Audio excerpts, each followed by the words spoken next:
Halo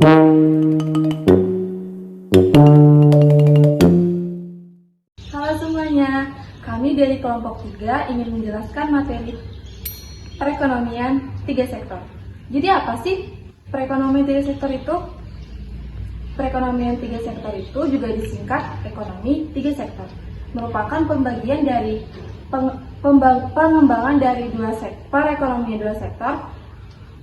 Jika ekonomi 2 sektor itu mengandalkan rumah tangga dan perusahaan, maka perekonomian 3 sektor dikembangkan dari rumah tangga, perusahaan, serta pemerintah.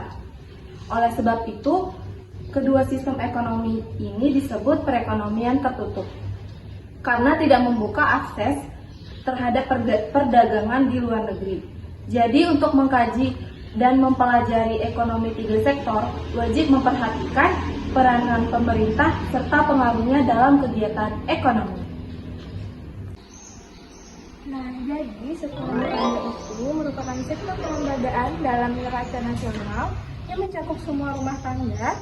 Sektor kelembagaan dalam neraca nasional juga menyatukan unit-unit ekonomi dengan karakteristik dan perilaku yang secara umum serupa.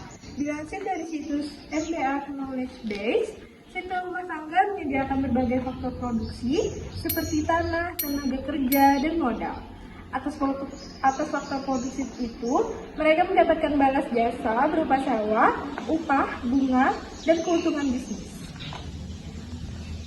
Sektor perusahaan adalah sektor yang berperan sebagai produsen menghasilkan barang dan jasa, serta membutuhkan faktor produksi yang disediakan oleh rumah tangga dan mereka turut terlibat dalam pertukaran pengeluaran konsumen. Perusahaan atau unit bisnis juga menyediakan barang dan juga jasa, sehingga mereka bisa memperjualbelikannya kepada masyarakat luas.